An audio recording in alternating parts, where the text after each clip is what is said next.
كثيرا ونساء واتقوا الله الذي تساءلون به والأرحام إن الله كان عليكم رقيبا يا أيها الذين آمنوا اتقوا الله وقولوا قولا سديدا يصلح لكم أعمالكم ويغفر لكم ذنوبكم ومن يطع الله ورسوله فقد فاز فوزا عظيما أما بعد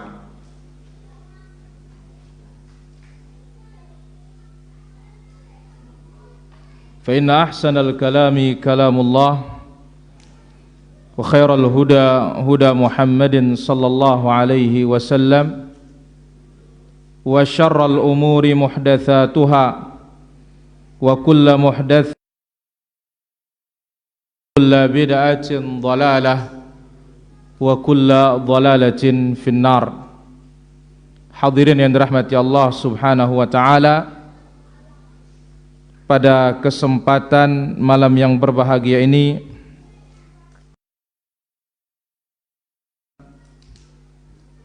berikan kita taufik untuk bisa memulai insyaallah taala daurah buku atau kitab kaidah-kaidah penting mengamalkan sunnah insyaallah taala.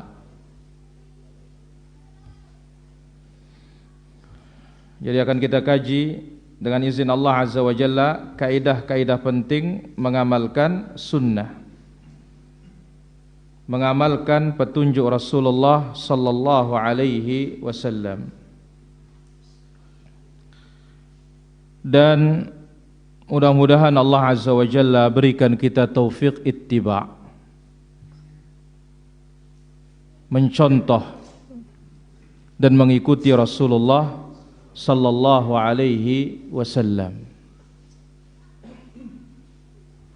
Hadirin yang dirahmati Allah Subhanahu wa taala,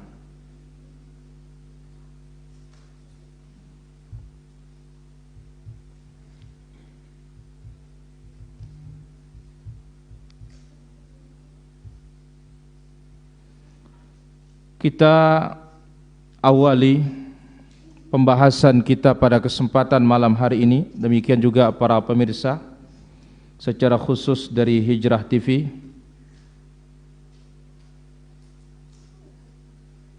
Demikian juga dari MKH TV.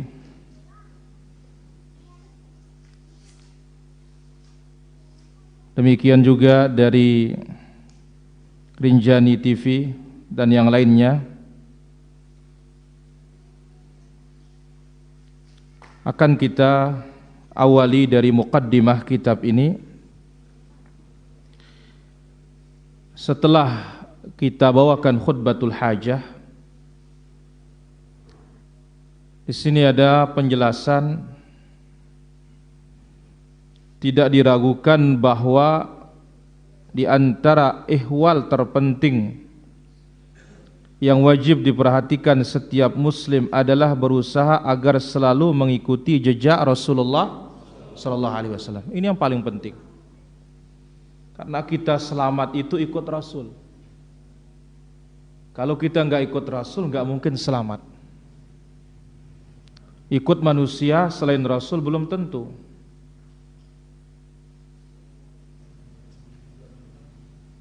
Ya, ikut manusia belum tentu selain Rasulullah sallallahu alaihi wasallam. Tapi kalau ikut Rasul pasti apa? Selamat.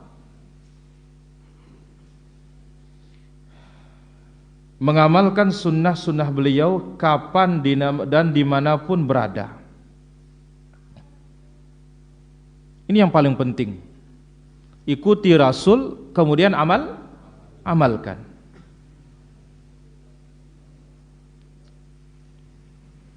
Nah, kita melaksanakan sunnah ini ya agar semata-mata mendapatkan hidayah dari Allah Azza wa Jalla. Karena Allah Azza wa Jalla mengaitkan hidayah itu ada pada ittiba'.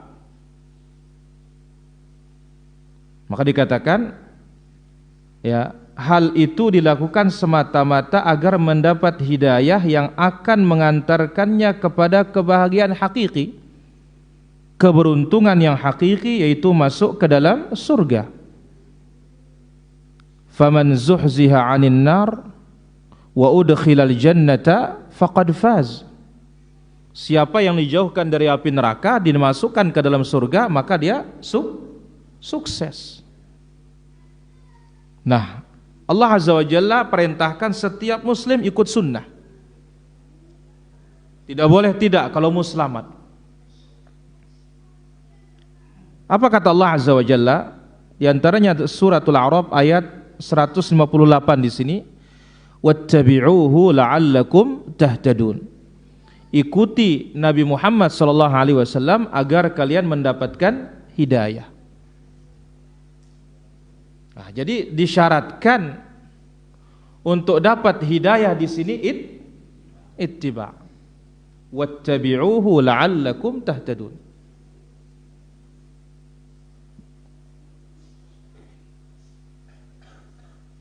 Itu yang kita minta setiap hari, ihdinas siratal mustaqim. Ya Allah, tunjuki kami jalan yang lurus. Nah, jalan yang lurus itu ada di sinilah dia. Wattabi'uhu. Jalannya siapa? Rasulullah sallallahu alaihi wasallam.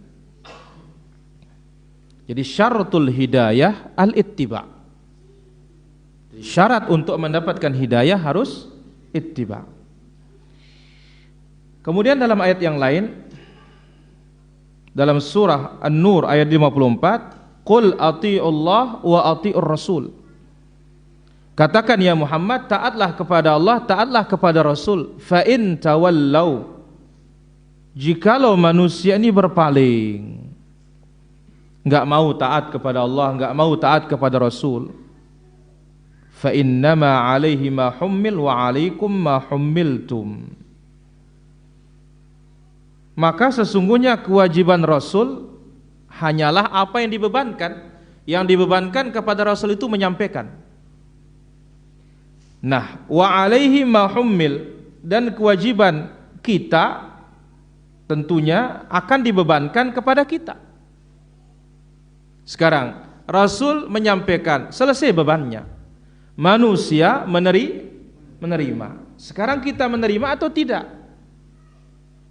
Nah, sekarang kita nerima, bukan Rasul yang untung, kita yang untung. Ya. Kemudian kita menolak, bukan Rasul yang mudarat. Jadi menerima itu yang untung kita, menolak itu yang rugi siapa? Kita. Rasul dapat, Rasul sallallahu alaihi wasallam dia menyampaikan, nerima, tetap dia dapat pahala. Kita tidak nerima, dia tetap juga dapat pahala. Jadi jangan sampai berpikir kalau kita nerima baru Rasul dapat pahala. Kalau kita tidak nerima, Rasul tidak dapat pahala. Enggak. Wa ma'al rasul illal balagul mubin. Rasul itu tugasnya hanya menyampaikan. Rasul itu tugasnya hanya menyampaikan. Berarti kita pun yang menyampaikan, tugas kita hanya apa? Menyampaikan. Urusan nerima dan tidak, kita bukan, kita yang punya urusan. Tapi apakah kalau orang nerima dapat pahala? Dapat. Orang tidak nerima dapat pahala? Tetap dapat. Maka Allah Azza wa Jalla katakan, fa in tawallau fa innama 'alaihi ma hummil wa 'alaikum ma hummiltum.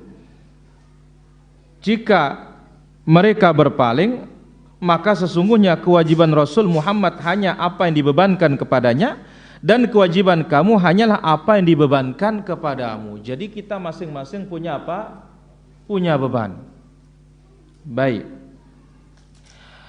Kemudian Allah katakan, wa in tuti'u tahtadu wa ma 'alar rasul illal balagul mubin.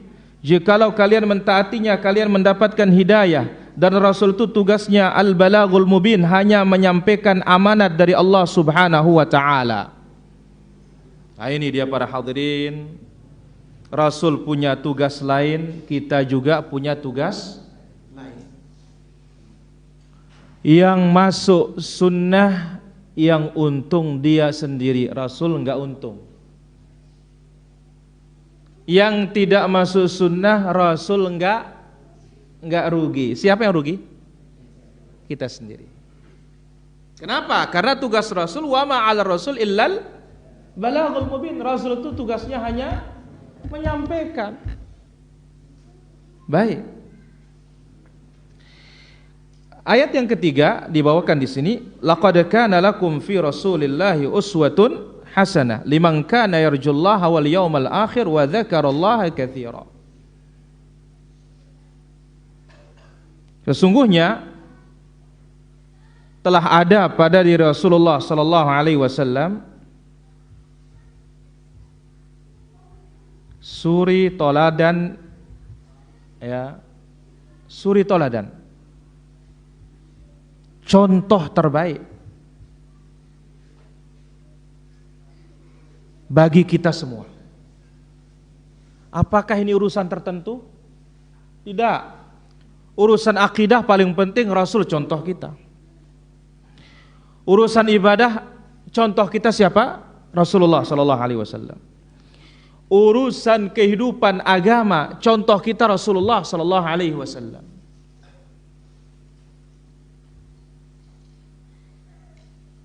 Kenapa kok tidak disebut yang lain? Urusan contoh dibuat oleh Allah Azza wa Jalla, yang sempurna itu hanya siapa? Nabi sallallahu alaihi wasallam. Enggak ada yang lain. Tapi lihat, begitu menyebutkan sunnah, fa'alaikum bisunnati wa sunnatil khulafa ar-rasyidin. Tapi begitu menyebut contoh hanya siapa? Rasulullah sallallahu alaihi wasallam, karena dia contoh yang paling mulia. Enggak ada kurangnya. Tapi tata cara, ya, beragama, alaikum bisunnati wa sunnatil khulafa ar-rasyidin. Karena sunnah khulafa ar-rasyidin itu adalah sunnahnya Rasulullah sallallahu alaihi wasallam. Nah, ayat ini disebut oleh Ibnu Katsir rahimahullah taala dalil agung yang memerintahkan setiap muslim agar meneladani Rasulullah sallallahu alaihi wasallam dalam setiap ucapan, perbuatan dan sikap beliau. Maka ini dalil yang paling agung ini, laqad kana lakum fi Rasulillah uswatun hasanah. Jadi mau contoh ibadah, kita enggak disuruh kepada yang lain. Maka lihat, ada satu kisah. Waktu ada salah seorang umara, gubernur atau pemimpin umat Islam, waktu dia tawaf di Ka'bah, semua digosok. Hajar Aswad digosok, Rukun Yamani digosok, sudut-sudut Ka'bah itu semuanya digosok. Begitu ditegur, loh, tidak ada Ka'bah itu yang ditinggalkan, semuanya digosok katanya. Apa jawaban sahabat? Laqad kana lakum fi Rasulillah uswatun hasanah. Pada diri Nabi contoh yang terbaik. Yang digosok hanya apa? Rukun Yamani, Hajar Aswad. Yang lain berarti apa? Enggak. Karena contohnya siapa? Rasulullah sallallahu alaihi wasallam. Baik. Jadi Ibnu Katsir rahimahullah taala mengatakan hadzal ayah aslun azim. Ayat ini merupakan pokok yang sangat besar dalam mencontoh Rasulullah sallallahu alaihi wasallam. Ucapan, perbuatan maupun sikap. Maka oleh karena itu sangat tidak tepat kalau ayat ini dipakai untuk peringatan Maulidan. Laqad kana lakum fi Rasulillah uswatun hasanah. Ini enggak cocok nih. Karena apa? Yang dicontohkan oleh Nabi itu yang kita ambil. Kalau tidak dicontohkan enggak boleh diambil. Sementara amalan-amalan yang bid'ah tidak ada contoh jelas. Itu sebabnya dinamakan apa? Bid'ah. Baik. Jadi contoh paling lengkap, nggak ada kurangnya, sudah hanya siapa? Rasulullah sallallahu alaihi wasallam. Maka sahabat itu ketika menegur yang fi Rasulullah uswatun hasanah, pada diri Nabi sallallahu alaihi wasallam contoh yang terbaik. Setiap menegur kekurangan, kesalahan itu selalu dikatakan laqad kana lakum fi Rasulillah uswatun hasanah. Baik, itu poin yang pertama para hadirin rahmati Allah Subhanahu wa taala dari muqaddimah ini. Ya. Jadi yang terpenting bagi seorang muslim adalah ittiba. Karena dengan ittiba itu orang mendapatkan kebahagiaan yang hakiki. Kemudian yang kedua, kemuliaan seorang mukmin ditinjau dari ittiba'nya. Ini poin yang kedua para hadirin. Kemuliaan seorang mukmin ditinjau dari apa? Ittiba'nya kepada Rasulullah sallallahu alaihi wasallam. Semakin giat mengikuti sunnah, maka semakin mulia kedudukannya. Kurang dia ikut sunnah, kedudukannya, kemuliaannya semakin berkurang. Seberapa dekatnya dengan Rasul, seperti itu kemuliaannya. Seberapa jauhnya dari Rasul, seperti itu pula kemuliaannya. Oleh karena itu para ulama salaf menjadikan keteguhan dalam berpegang kepada sunnah sebagai barometer untuk menilai apakah seorang ulama dapat dijadikan rujukan atau tidak. Ini kalimat penting nih para jamaah. Sekali lagi, para ulama salaf menjadikan keteguhan seseorang dalam berpegang kepada sunnah sebagai barometer. Sebagai apa? Barometer, timbangan, takaran. Ulama itu bisa diambil ilmunya atau tidak. Jadi jangan sampai sekarang asal dia masuk YouTube, ini Ustadz YouTube ini katanya, asal banyak jamaahnya, ini sudah dia. Atau apa? Tamatan ini. Bukan itu barometernya, diambil ilmunya para hadirin. Jadi ulama salaf itu menjadikan barometer itu adalah keteguhan orang di atas sunnah atau tidak. Ini poin yang kedua para hadirin rahmatullah azza wa jalla. Jadi kemuliaan seorang mukmin ditinjau dari apa? Ittiba'nya. Apa kata Imam Ibrahim An-Nakhai rahimahullahu taala? Beliau mengatakan, ya, apabila seorang ulama mereka melihat tata cara sholatnya. Ini dahulu nih para jamaah. Jadi kalau mau mengambil ilmu dari ulama, dilihat tata cara sholatnya dulu, serta akhlaknya. Jikalau keduanya sesuai sunnah, baru mereka menimba ilmu dari ulama tersebut. Tapi kalau tidak sesuai dengan sunnah, nggak diambil ilmunya. Apa kata mereka? Kalau orang ini kepada Allah dia tidak baik, apalagi kita, katanya. Jadi kalau sholatnya nggak beres, nggak sesuai dengan sunnah, pulang mereka. Apa katanya? Kepada Allah dia nggak baik, apalagi kepada kita. Tapi kalau sholatnya baik, apa katanya? Kalau sesuai dengan sunnah dan akhlaknya juga, lah kalau kepada Allah saja dia baik, insya Allah kepada kita pun dia baik. Nah ini dia tolak ukur dasar orang zaman dahulu dalam menimba ilmu, yaitu apa? Kedekatan orang kepada sunnah.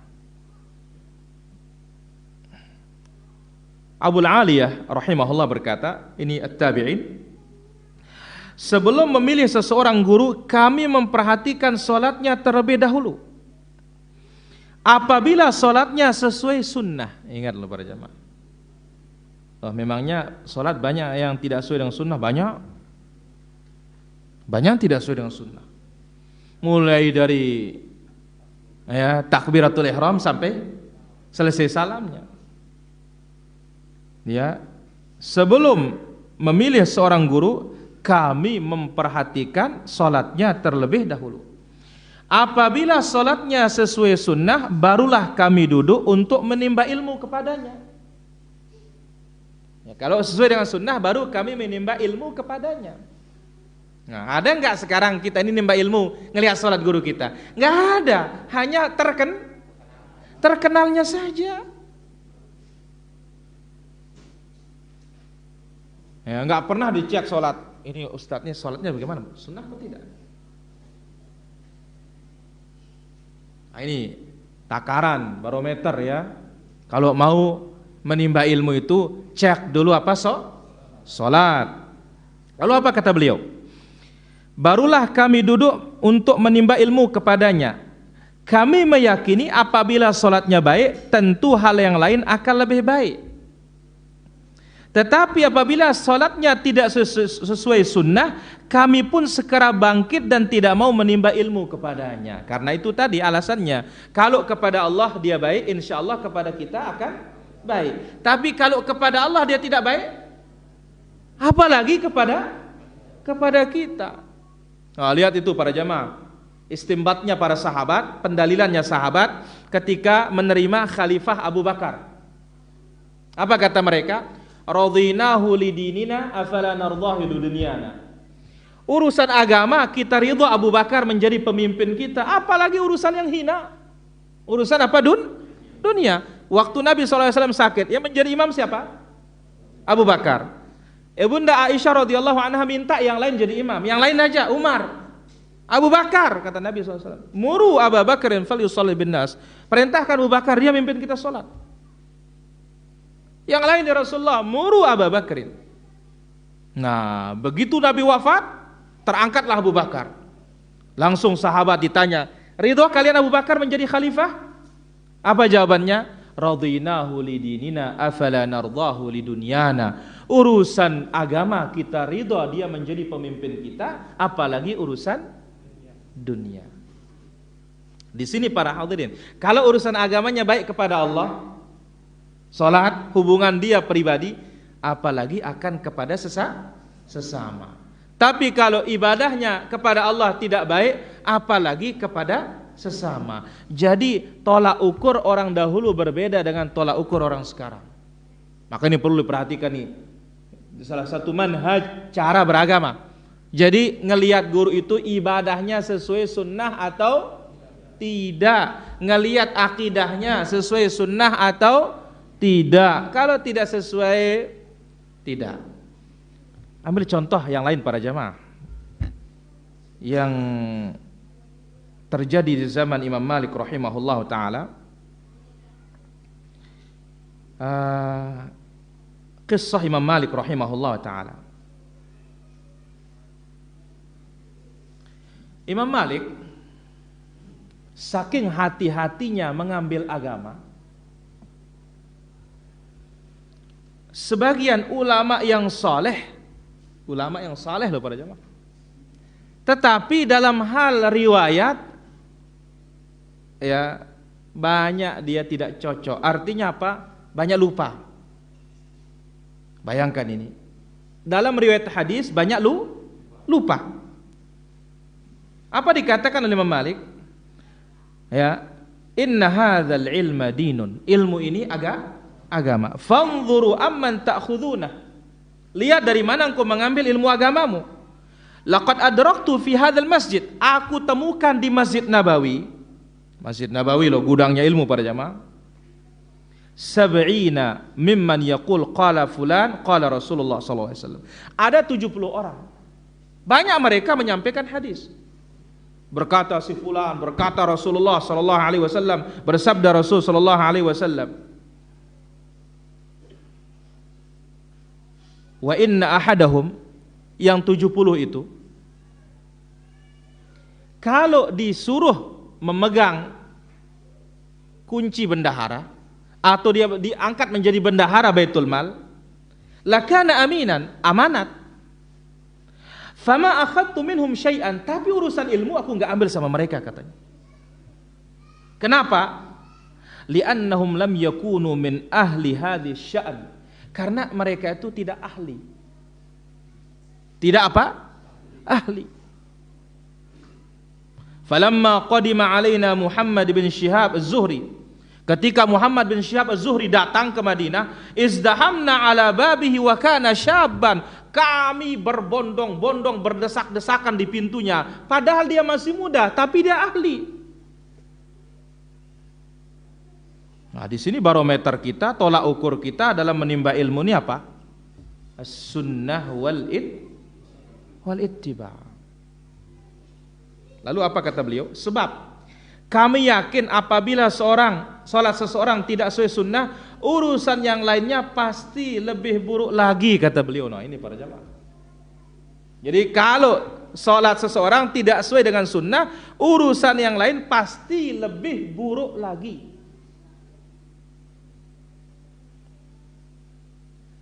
Baik. Ini dia muqaddimah dari pembahasan kitab ini, ya. Jadi yang terpenting, yang wajib diperhatikan setiap muslim ada dua perkara. Ya, pertama mengikuti jejak Rasulullah sallallahu alaihi wasallam. Kemudian yang kedua, kemuliaan seseorang atau seorang mukmin ditinjau dari apa?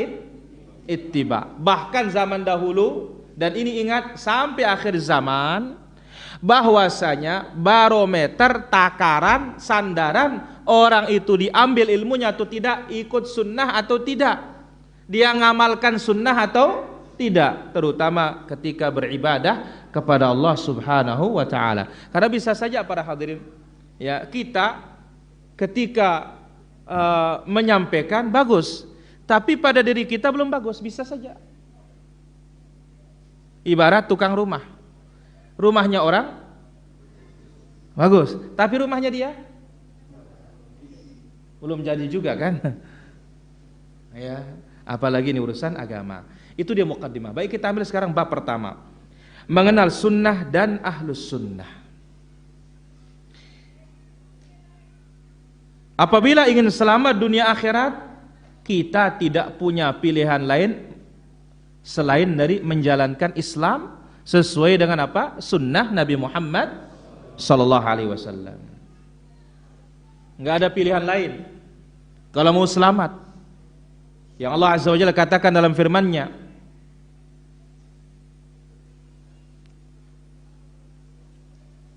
wa anna hadza sirati mustaqiman fattabi'uhu wa la tattabi'us subula. Inilah jalanku yang lurus, ikuti dia. Jangan ikuti jalan yang lain, kalian pecah dari jalan Allah Subhanahu wa taala. Maka Nabi ketika membawakan tafsiran ayat ini, Nabi menggaris satu garis lurus. Ini jalan Allah yang lurus, selamat, ikuti. Tapi jalan kiri, jalan kanan ini, setiap jalan ada setan yang mengajak kepadanya. Baik. Nah, apa yang dimaksud dengan sunnah? Sejauh mana kita diperintahkan berpegang pada sunnah? Siapa yang dikatakan ahlus sunnah yang sesungguhnya? Karena kita bukan sekedar pengakuan sekarang ini, tapi yang sesungguhnya. Nah, dalam bab ini kita akan membawakan jawaban insyaallah taala. Pertama, makna sunnah. Karena ingat para jamaah, masih banyak ya orang kita, apalagi orang enggak paham arti sunnah yang sesungguhnya yang kita maksud. Ini jamaah sunnah. Oh, ini sunnah Rasul. Masih banyak enggak ngerti, dikira dikerjakan dapat pahala. Enggak dikerjakan tidak dapat apa-apa. Atau ada juga yang lebih nyeleneh, apa katanya? Ya, oh ini apa ini? Sunnah-sunnah aja yang wajib tidak dikerjakan katanya, coba. Baik. Sunnah ini bahasa Arab, bahasa Islam yang berarti jalan atau tata cara. Sunnah, tata cara, jalan. Ini asalnya. Nah, adapun secara agamanya ketika disebut sunnah, apa maknanya? Segala sesuatu yang datang dari Rasulullah sallallahu alaihi wasallam. Nah, ini enggak keluar sudah ini para jamaah.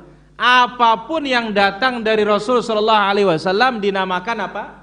Sunnah. Baik berupa perintah untuk diamalkan, berarti kalau ada perintah itu namanya apa? Sunnah. Atau berupa larangan untuk dijauhi, dilarang begini, dilarang begini, berarti itu juga apa? Sunnah. Nah, ini dia makna sunnah secara menyeluruh. Pokoknya apa yang datang dari Nabi sallallahu alaihi wasallam, perintahkah dia, larangankah dia, itu namanya apa? Sunnah. Berarti apa? Sunnah mencakup segala hal yang datang dari Nabi SAW terkait akidah. Ini yang paling penting para jamaah. Yang tidak boleh dilupakan. Perkara akidah, keyakinan. Satu. Yang kedua, ibadah. Maka tadi lihat Ibrahim An-Nakhai, kemudian Abu Aliyah, dicontohkan masalah salat. Akhlak, muamalah yang hukumnya wajib atau sunnah atau haram atau makruh, pokoknya semua yang datang dari Nabi sallallahu alaihi wasallam itu namanya sunnah. Jadi kita di sini bukan berbicara hukum, tetapi berbicara dari Nabi atau tidak. Dari Nabi namanya sunnah. Pokoknya datang dari Nabi sallallahu alaihi wasallam sunnah. Baik. Sehingga Ibnu Hajar rahimahullah taala mengatakan sudah menjadi kesepakatan ulama, berarti sepakat nih para jemaah, bahwasanya apabila kata sunnah disebut dalam hadis, maka ini maksud bukanlah lawan dari kata wajib. Jadi kalau ada kata sunnah dalam hadis, berarti itu bukan lawan wajib. Sunnah berarti ajaran Rasulullah sallallahu alaihi wasallam. Fa'alaikum bisunnati wa sunnatil khulafa rasyidin. Ambil tata caraku dan tata cara khalifahku yang lurus dan terpimpin. Ini maksudnya kata sunnah dalam hadis. Berarti apa? Semua yang datang dari Nabi sallallahu alaihi wasallam. Kita ingat, jangan ingat wajibnya. Lawan dari wajib. Kalau ada dalam hadis, tidak ada maksudnya wajib, tidak ada maksudnya tidak wajib. Pokoknya cara Rasulullah sallallahu alaihi wasallam. Ini ijma' nih para ulama, sebagaimana kata Ibnu Hajar rahimahullah taala. Baik, Ibnu Al-Allan. Ibnu Al-Allan adalah yang mensyarah kitab Riyadhus Shalihin, namanya Dalilul Falihin. Beliau mengatakan makna sunnah ini maksud dalam hadis fa'alaikum bisunnati, maka hendaklah kalian berpegang pada sunnahku, adalah jalan dan caraku yang lurus dalam beragama. Jadi alaikum bisunnati, ambil caraku dalam beragama.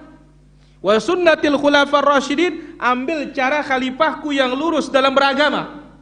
Maka dikatakan rasyidin, lurus.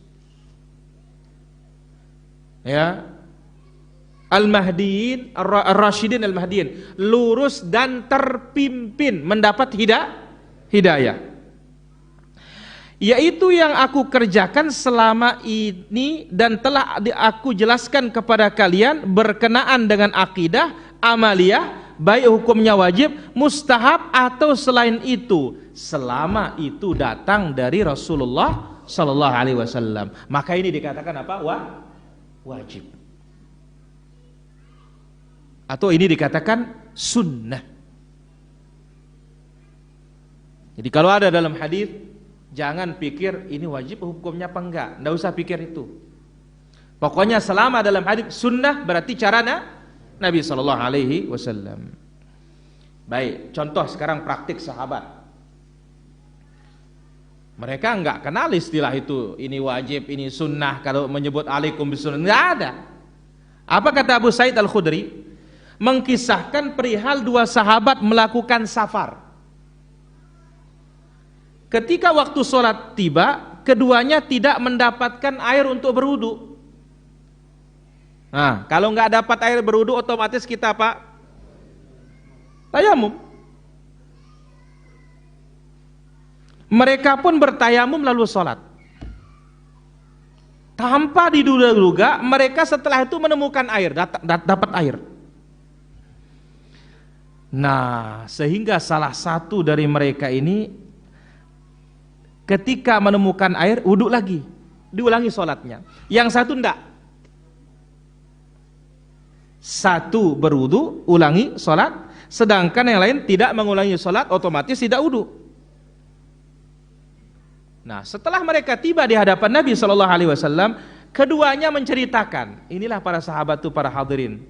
Ya, tidak ada yang mereka sembunyikan kalau mereka itu memang tidak tahu. Nggak ada yang disembunyikan. Cerita sudah diceritakan. Lahirnya, ya, setelah dikisahkan apa kata Nabi SAW kepada yang tidak mengulangi sholatnya. As-sabtas sunnah, perbuatanmu sudah sesuai sunnah. Perbuatanmu sudah sesuai sunnah. Salatmu sah, nggak ngulangi, udah sah tadi itu. Nah, sedangkan kepada sahabat yang mengulangi sholatnya, apa kata Nabi? Kamu mendapatkan pahala 2 kali. Berarti senang dong kita ulangi aja supaya dapat 2. Baik, kita tanya di sini, mana yang benar? Yang sesuai dengan sunnah atau yang dapat 2 pahala? Sesuai dengan sunnah. Itu yang benar. As-sabtas sunnah, amalanmu sesuai dengan sunnah. Apakah maksudnya amalanmu wajib? Enggak. Apakah amalanmu sunat enggak wajib? Enggak mungkin ditafsirkan dengan makna hukum. Pasti ditafsirkan amalanmu sesuai dengan petunjuk Nabi sallallahu alaihi wasallam. Nah, ini yang benar para hadirin. Jadi misalkan ya, kita ini sholat ya, sholat zuhur, selesai zuhur hujan, otomatis di masjid kita jamak. Selesai jamak berhenti hujan, apakah kita ulangi asar? Nggak perlu ngulangi asar, meskipun di saat asar tidak ada hujan. Kenapa? Itulah sun. Kasus lain ya, kita mandi junub tapi nggak dapat air, maka tayamum. Setelah kita tayamum sholat, itu sebagai ganti mandi. Begitu selesai sholat dapat air, bagaimana? Ulangi mandi? Nggak perlu. Ulangi sholat? Nggak perlu. Amalan kita sesuai dengan apa? Sunnah. Ini dia penjelasan Al-Imam Abu Sa'id Al-Khudri atau sahabat Abu Sa'id Al-Khudri, bahwasanya sunnah dalam bahasa Nabi itu tidak ada kaitannya dengan hukum. Baik. Kemudian Imam As-San'ani berkata, yang mensyarah kitab Bulughul Maram, namanya Subulus Salam. Beliau menjelaskan makna sunnah di sini adalah jalan yang disyariatkan. Maksudnya apabila dilakukan atau apa yang dilakukan oleh sahabat itu sudah sesuai dengan syariat. Ya. Sekali lagi, Imam As-San'ani berkata, makna sunnah di sini artinya pada hadis yang tadi. Amalanmu sesuai dengan sunnah. Yang menemukan air tetapi tidak wudu, tidak sholat. Apa maknanya? Apa yang dilakukan oleh sahabat itu sudah sesuai dengan syariat. Asy-Syahranfuri berkata, makna perkataan Nabi, perbuatanmu sudah tepat dan sesuai dengan syariat yang ditetapkan oleh sunnah. As-sabtas sunnah, amalanmu sesuai dengan sunnah. Artinya perbuatanmu sudah tepat sesuai dengan syariat yang telah ditetapkan oleh sunnah atau hadis Rasulullah sallallahu alaihi wasallam. Baik. Contoh yang lain, Rasulullah sallallahu alaihi wasallam bersabda, "Shallu qabla salatil maghrib." Salatlah sebelum maghrib. Salatlah sebelum maghrib. Salatlah sebelum maghrib bagi yang mau. Sunnah apa nih? Qabliyah. Liman sya'a. Nabi mengatakan bagi yang mau. Kenapa Nabi katakan bagi yang mau qabliyah maghrib itu? Karahiyata an yattakhidhahan nasu sunnah. Beliau mengatakan demikian agar solat itu tidak dijadikan sebagai sunnah, agar tidak dijadikan sebagai sunnah. Apa maknanya di sini? Ibnu Hajar menjelaskan bahwa yang dimaksud dengan sunnah dalam hadis ini adalah syariat. Nabi mengatakan salat sebelum maghrib, salat sebelum maghrib, salat sebelum maghrib bagi yang mau, supaya jangan dianggap sunnah. Artinya supaya jangan dianggap ini syariat yang terus menerus. Karena ingat, yang rawatib hanya berapa? Empoleng. Rawatib berapa? Oh, betul. Rawatib hanya 12.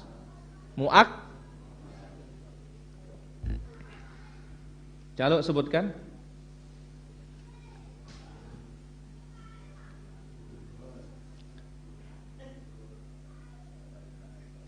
Israh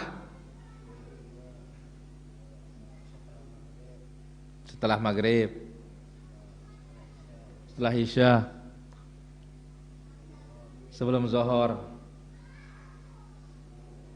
sebelum subuh. Baik, 4 sebelum zuhur, 2 setelah zuhur, 2 setelah maghrib, 2 setelah isya, 2 sebelum subuh. Berapa? 12. Nah, disebutkan sebelum maghrib?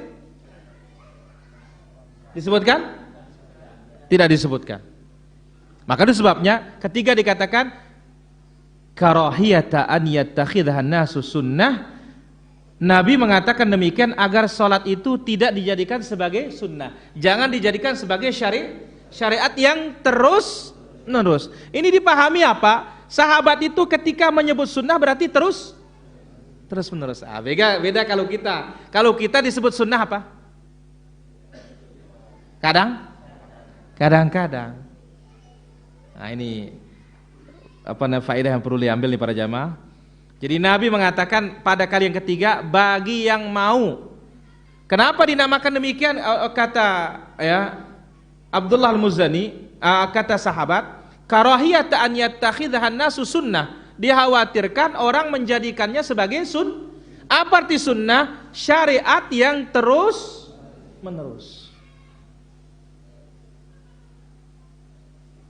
Baik, sedangkan kita tahu qabliyah itu bukan termasuk apa? Rawatib muakkadah. Yang muakkadah itu yang terus menerus. Yang gair muakkadah tidak terus menerus. Baik. Hal yang sama dikatakan ketika menerangkan makna hadis, man raghiba an sunnati falaysa minni. Siapa yang tidak suka terhadap sunnahku, maka dia tidak termasuk golonganku. Coba dengar ini. Siapa yang tidak suka atau menyukai sunnahku, maka bukan termasuk golonganku. Baik. Sekarang pakai penjelasan. Dikerjakan dapat pahala, tidak dikerjakan tidak dapat apa-apa. Nabi mengatakan siapa yang tidak suka dengan caraku bukan termasuk. Nah, berarti yang tidak mengerjakan sunnah ini apa? Bukan golongan Nabi SAW. Berarti apa? Bukannya tidak dapat apa-apa, tidak menjadi golongan Nabi.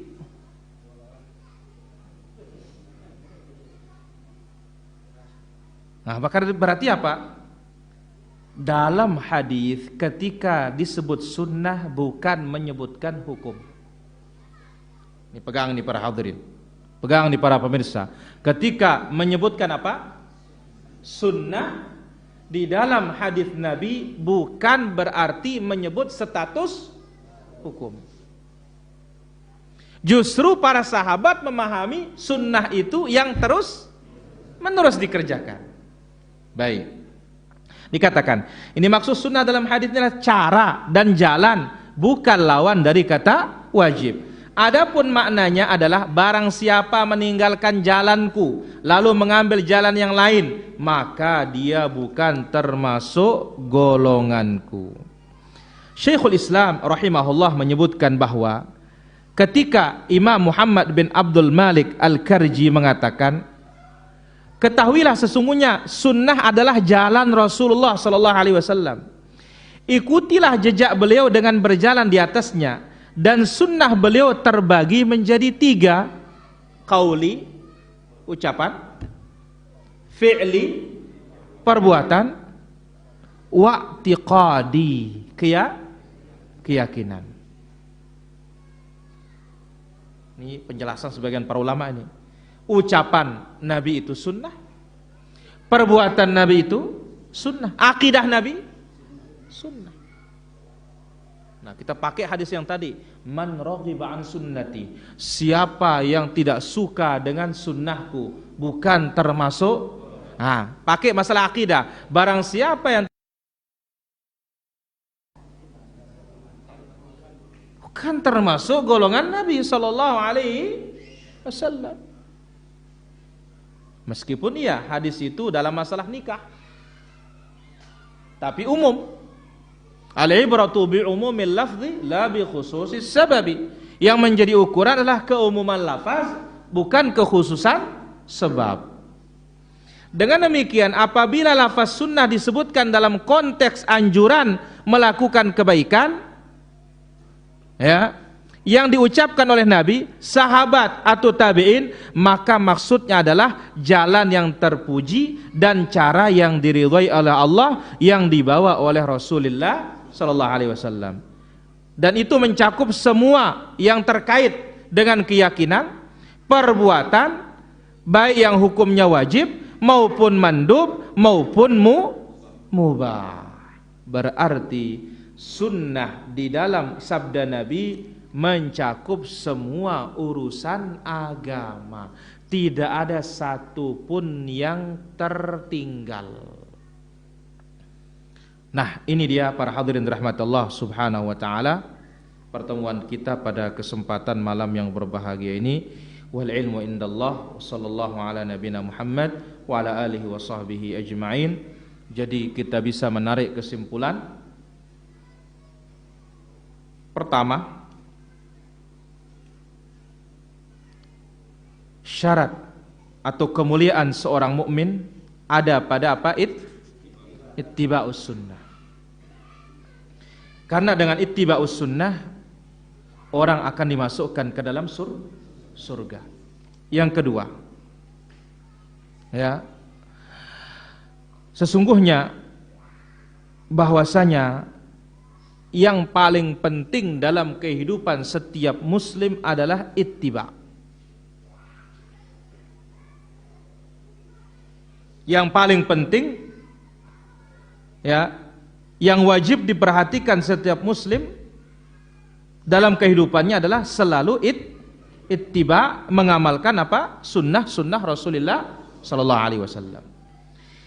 Itu poin yang kedua. Kemudian poin yang ketiga, ketika Nabi menyebutkan sunnah, hadis menyebutkan sunnah, maka maksudnya adalah seluruh ajaran beliau, seluruh ucapan beliau, seluruh muamalah beliau, seluruh keyakinan beliau. Dan jangan berpikir hukum. Jangan pernah memikirkan apa hukum. Kalau sunnah Nabi berarti apa? Cara Nabi. Dan justru kita melihat tadi, kalau disebut oleh Nabi sunnah, sahabat anggap itu adalah keharusan. Tidak ada sahabat yang menganggap sunnah itu enggak harus. Kita saja orang belakangan menganggap sunnah itu itulah dia, tidak harus, kalau dikerjakan dapat pahala, tidak dikerjakan maka tidak mendapatkan apa-apa. Saya kira demikian. Wallahu taala ala wa alam, dan akan kita ambil pertanyaan pada sesi yang kedua ini. Silakan, ada yang bertanya? Ya.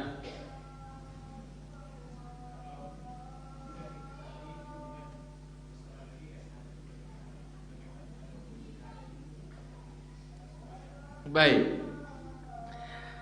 Ini pertanyaannya bagus. Tadi dikatakan ada yang mengulangi wudu kemudian salat. Ini dianggap oleh Nabi atau dikatakan oleh Nabi engkau dapat berapa? Dua pahala. Loh, kok bisa dapat 2 pahala? Satu, ya, pahala yang tadi, yang sesuai dengan sunnah. Yang kedua, pahalanya salah. Pahalanya apa? Salah. Kenapa? Karena dia sudah berijtihad, ternyata salah. Karena Nabi SAW mengatakan idza ijtahadal hakim, kalau seorang hakim berijtihad, kalau benar dapat 2 pahala, kalau salah dapat satu pahala. Nah, andai kata dia benar, nggak mungkin Nabi mengatakan ku dapat 2 pahala. Cukup Nabi mengatakan engkau benar. Nah, sekarang bagaimana sekarang? Dia sudah tahu hukumnya, tapi diulangi. Apakah tidak termasuk bid'ah? Tidak termasuk bid'ah, tetapi menyelisihi sunnah.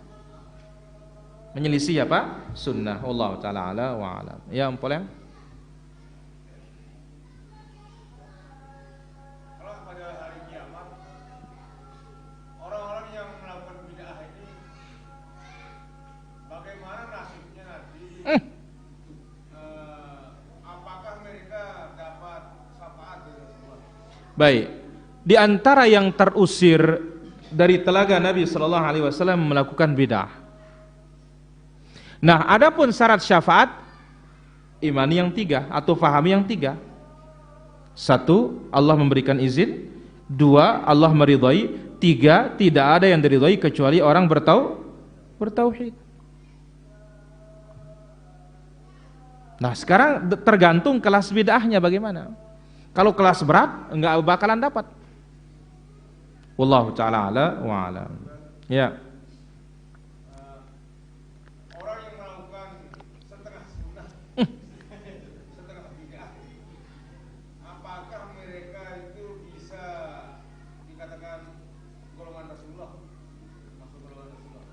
Pertama kita lihat al-ibratu bil aghlab wal aqidah. Yang menjadi takaran tuh yang paling banyak dan akidahnya mana? Itu menjadi patokan. Allah Ta'ala. Dari mana taunya setengah-setengah? Kan belum tentu kan? Ya, itu kan perkiraan kita saja itu. Wallahu ta'ala ala wa alam. Apa hukumnya salat memakai masker katanya? Kita katakan ya, hukumnya boleh. Hukumnya boleh. Wallahu ta'ala ala wa alam. Bagaimana jika seorang bertolak amal ibadahnya karena tidak ittiba? Itu artinya nanti pasti berakibat dosa. Dosa itu sampai ilmu atau tidak? Kalau sampai ilmu, dia mengerjakan dosa. Tidak sampai ilmu, dia tidak berdosa, tetapi amalannya tetap ditolak. Wallahu ta'ala ala wa alam. Ya.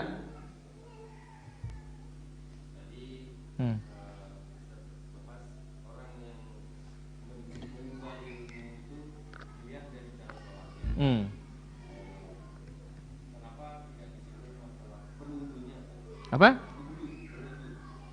Berudu, kan tidak semua orang tahu dia berudu. Tapi kalau dia sholat, insya Allah semua orang tahu dia sholat.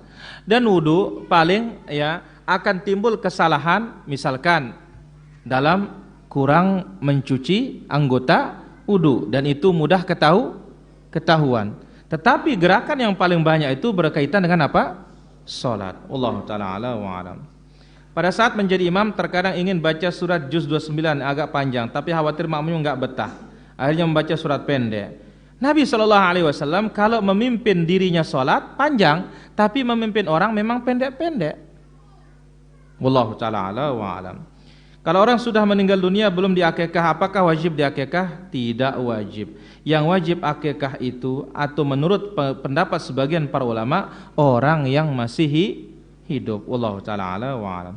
Bagaimana kalau rakaat sholat rawatib kadang-kadang kurang Ustaz? Ya, pahalanya kurang. Pahalanya kurang. Wallahu ta'ala ala wa alam. Bolehkah kita membantu bersih cuci piring ya di tempat orang selesai melakukan acara bid'ah? Ya enggak boleh. Kenapa? Ini ta'awun, tolong menolong dalam perbuatan dosa. Wallahu ta'ala ala wa alam. Apakah benar dukun bisa membuat satu keluarga bisa bertengkar? Allah yang mengatakan, "Wa ma yu'allimani min ahadin hatta yaqula innama nahnu fitnatum fayata'allamuna minhuma ma yufarriquna bihi bainal mar'i wa zawjihi." mereka belajar dari tukang sihir itu yang memisah antara suami dan istri. Wa ma hum bidharrina bihi min ahadin illa biiznillah. Tetapi mereka memudaratkan itu dengan izin siapa? Izin Allah. Kalau Allah enggak kasih izin, tidak dalam takdir, enggak ada, enggak bakalan. Wallahu taala ala wa alam. Silakan, ada lagi? Ya. Selesai mandi itu Ustaz, lalu berwudu. Mana yang mendekati sunnah? Yang berwudu atau tanpa berwudu? Mana yang mendekati sunnah? Katanya selesai mandi berwudu atau tidak? Kita katakan di sini, kalau melihat praktik Nabi Shallallahu Alaihi Wasallam, asal tidak batal, ya otomatis nggak perlu wudu. Wallahu taala ala wa alam. Apakah berhak berijtihad itu hanya para ulama, padahal kita sering juga dihadapkan dengan pihak atau pilihan untuk bertindak. Kita katakan, kita ini kalau punya ilmu sesuai dengan kemampuan. Tapi kalau nggak punya ilmu, ya kita akan berbuat dengan kejahilan. Wallahu taala ala wa alam. Orang mengatakan damainya Israel dan Palestina ada tanda kiamat. Apakah betul Ustaz? Nggak ada damai. Nggak akan ada perdamaian. Wallahu ta'ala ala wa alam. Silakan, ada lagi pertanyaan? Kami silakan bagi para pemirsa. Baik. Apakah salam setelah sholat itu bid'ah? Pertama kita katakan, ya, apabila suatu amalan disandarkan ke agama tidak dipraktikkan oleh Nabi, maka ia termasuk bid'ah. Ya, dan dipraktikkan secara terus menerus. Wallahu taala ala wa alam. Ya, halo. Halo. Assalamualaikum. Waalaikumsalam warahmatullahi. Silakan pertanyaannya. Gini Ustadz, mau nanyakan, ada Nasrani suami istri, jadi kita mau rekreasi, dia yang motong ayam yang suaminya. Ayam itu kemudian dibawanya ke tempat rekreasi, itu apa sah kita makannya itu Ustadz? Baik. Allah Azza wa Jalla berfirman, wa tu'amuhum hillul lakum. Sembelihan Yahudi Nasrani itu halal untuk kalian. Berarti apa? Hukumnya halal. Hukumnya halal. Allah taala ala wa alam. Apa bedanya sunnah dengan mandub? Ini akan datang pembahasannya besok malam. Ya, istilah sunnah dalam disiplin ilmu Islam. Ini akan datang insyaallah pembahasannya besok malam. Allah taala ala wa alam. Ya, halo. Ya, halo. Ya, silakan. Waalaikumsalam warahmatullahi. Dari mana? Dari Payakumbu. Payakumbu, silakan pertanyaannya. Mau tanya ini Ustaz, apa yang kita baca? Allahumma shalli ala Muhammad atau Allahumma shalli ala Sayyidina Muhammad? Baik, ditunggu jawabannya. Ya, halo. Halo, Assalamualaikum. Waalaikumsalam warahmatullahi. Silakan pertanyaannya. Pak Ustaz, kalau sholat subuh saya membaca surat iftitah pendek, kemudian baca surat Al-Fatihah, kemudian imam sampai imam Al-Fatihah, apa kita dilakukan begitu atau gimana Pak Ustaz? Baik, ditunggu jawabannya. Pertama, waktu salawat mana yang paling afdal? Salawat Nabi. Mana dia? Tanpa Sayyidina, sebagaimana penjelasan Ibnu Hajar. Yang kedua, ketika imam membaca Al-Fatihah, maka makmum cukup diam. Kalau mau baca, nanti selesai imam membaca, baru baca. Wallahu ta'ala ala wa alam. Silakan, ada lagi? Ya. Yang lahir itu perempuan, tapi dia beli 2 kambing, tapi diingatkan 1 nggak boleh. Baik. Ya, halo. Ya, Ya, dari mana? dari Kalimantan Ustaz. Silakan pertanyaannya. Bagaimana hukumnya boleh maulid Nabi sama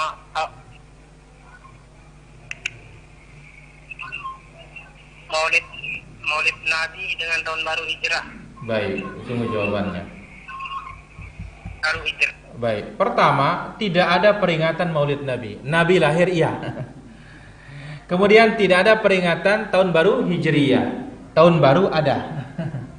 Ya. Karena apa? Itu semuanya disandarkan ke agama, praktek perayaannya, tetapi bukan dari agama. Allah taala a'lam wa a'lam.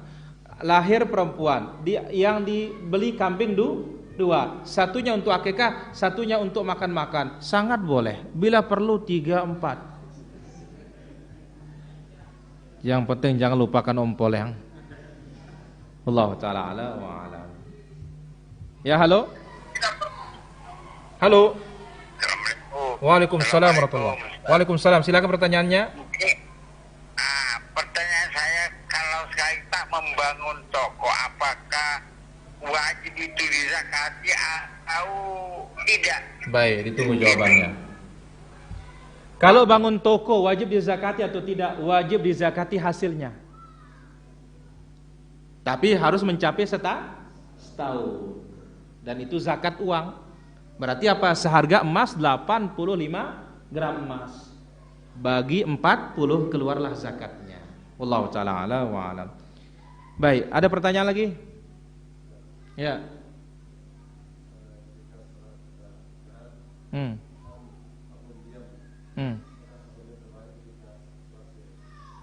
Ya otomatis kalau sir wajib baca. Kalau jahar diam. Kenapa? Karena Allah mengatakan wa idza quri'al Qur'an fastami'u. Ketika dibaca Al-Qur'an fastami'u, dengar dengan seksama, wa ansitu diam. Nah sekarang, bagaimana kita akan baca Quran sementara selesai imam baca Fatihah baca Quran lagi? Wallahu ta'ala ala wa ala. Ada lagi? Ya.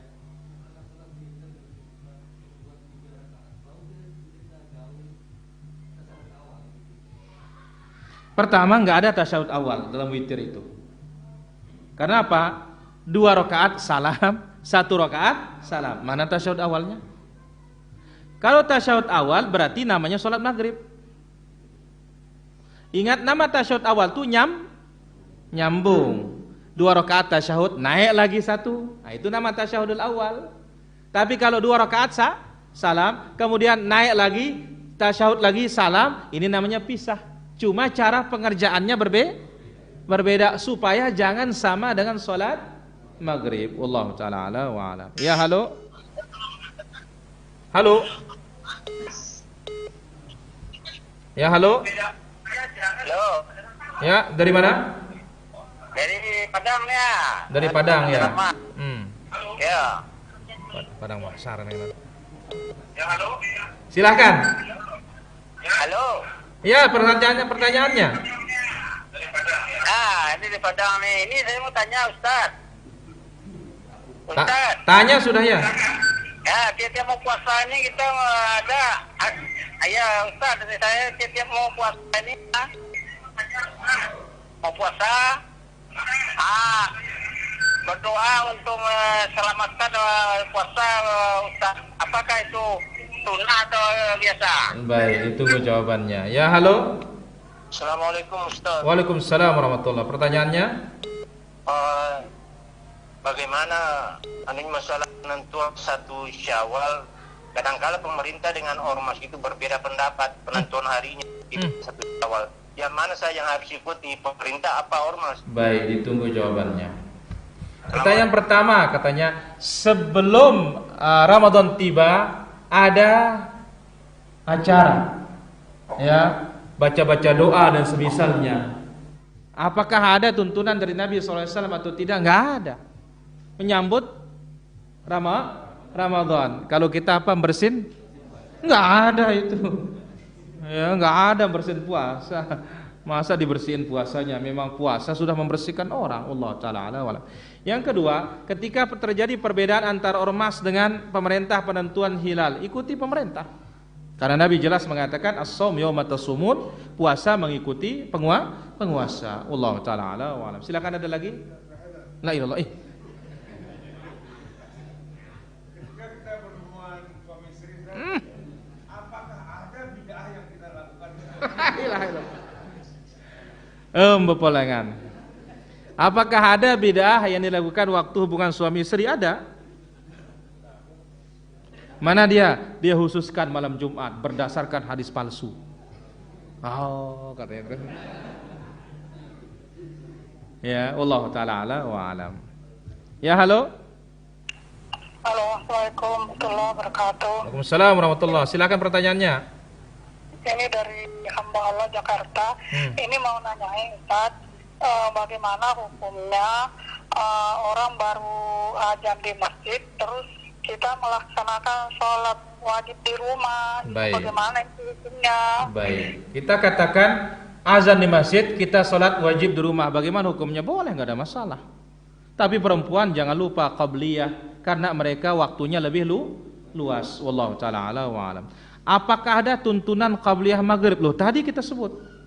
Ada apa tidak? Ada, tetapi bagi yang mau. Saya kira demikian pengajian kita para hadirin. Wallahu taala ala wa alam. Kita salat di sini insyaallah. Ya, subhanakallahumma bihamdik.